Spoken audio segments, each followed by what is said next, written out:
Okay, good afternoon and welcome to our August 27th, 2020 lunchtime community update.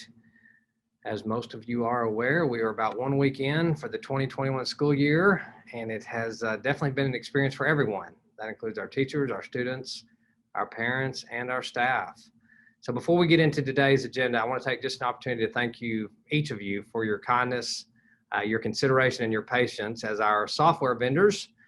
We're having challenges maintaining all the schools, colleges, and universities across the nation as we all began logging in all at the same time last Thursday and Friday. So as you know, you can plan and test for multiple scenarios, but you never know what's going to happen when millions are logging in, whether the system can manage that level of usage. So once again, thank you for your patience during that Thursday, Friday, and I believe we've worked through most of those issues, but we will continue to monitor that as we move forward. Also, with all that being done, I want to thank our technology department.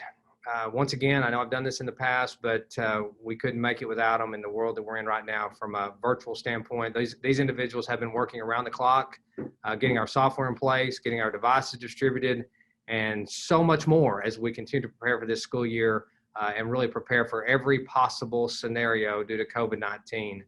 They've worked on very little sleep, and they've been doing everything they can to get with our vendors and solve challenges as quickly as possible, and also responding to the multiple questions that we've had from community and staff and students. So just want to thank them once again. I also want to thank our teachers who have once again pivoted very quickly. Last Thursday and Friday, they were incredibly patient as we worked through our technology issues with our software vendors. And once again, I know they've spent months preparing and weeks preparing, months and weeks, preparing to make our virtual learning and a positive, rigorous learning experience. And I hope that you're seeing that things are very different from where we were in the spring in terms of our quality of education that we're delivering. And speaking of the remote learning, September 8th will soon be here, and that's where our face-to-face learners will be returning to school that week to learn basically the routines and the safety protocols that we will be implementing fully when all students return on the 14th. So just as a reminder, and we'll continue to remind staff and we'll continue to remind our students and parents, but on Tuesday and Thursday, so that'll be September 8th and September 10th, so that'll be a week following next Tuesday. Those face-to-face learners with the last names that start with A through L will be the ones that will be coming to school. So that's Tuesday, Thursday. And then on Wednesday, Friday of that week, September 9th and September 11th, those face-to-face learners with the last names that start with M through Z will come to school. Then on September the 14th, that Monday, all face-to-face learners will be at school following a normal class schedule. During the face-to-face transition week of September 8th through the 11th, those students who are learning virtually will receive all of their instruction asynchronously, which means it will be recorded. So if you are not in a face-to-face environment on a day during that week, you will be learning asynchronously while the face-to-face transitions are occurring on campus. So those that are face-to-face, like I said, will be going through the routines and the safety protocols. Then all virtual learners will return back to their regular AB synchronous and asynchronous schedule starting September 14th. So that means all the individuals that chose to remain virtual starting September 14th will go back to the current schedule that they're on, the AB synchronous, asynchronous rotation. And so we'll send out more information on that, but I just wanted to, I know we've had some questions. I just wanted to make sure that you were aware of that. Also, we know there's been a few questions about attendance. You may have been receiving emails from our Power School system regarding attendance that may have been incorrect. Our team is working to reconcile that issue. And so you'll get more information about that. Additionally, our transportation services will be fully operational starting September the 8th. So even though that's a transition week and only half of our students will be going to school on opposite days, Monday we'll have, the next Tuesday, the second half will come. We'll be operating our transportation system, and we will also be following stringent safety protocols on our buses. So students will be learning those protocols as well. We do have a video that's going to be distributed to parents for your review as you make decisions as to whether you want your child to take advantage of the MISD transportation or whether you prefer driving them to school. So this video is going to be emailed and posted on our MISD social media soon to help you make that decision. Also, starting September 8th, all of our campus kitchens will be open.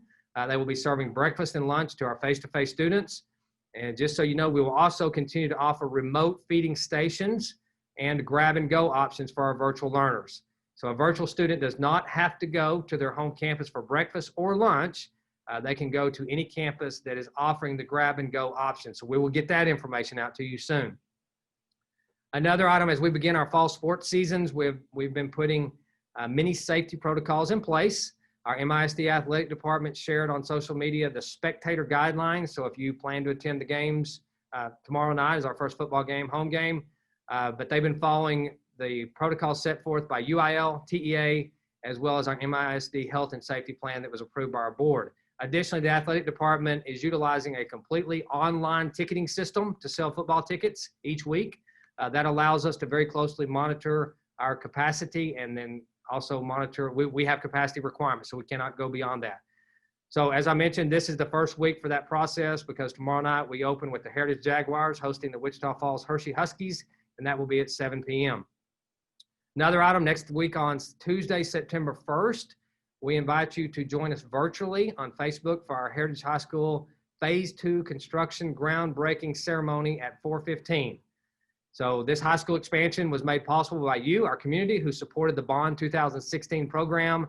The Heritage High School Phase 2 expansion, just as a reminder, is slated to begin or be completed and open in August of 2022. So that will be a virtual groundbreaking next Tuesday at 4:15. And then following that groundbreaking ceremony, our Board of Trustees is holding a workshop and we'll be discussing student performance. And that will be 5:30 to 6:30. And due to COVID and occupancy restrictions, that will also continue to be streamed live like we've done most of our board meetings up to this point. And that agenda for that meeting will be posted on Friday, August the 28th. So that completes our community update for today. I went through several items there. Hopefully those of you that have had questions or comments, we've had staff monitoring that, and we will get responses to you if we haven't already, and we will hopefully get back to you with answers, and we'll continue to post things related to COVID and our transition back to face-to-face. We'll post those on our FAQ. So thank you very much for listening today, and I hope you have a wonderful afternoon.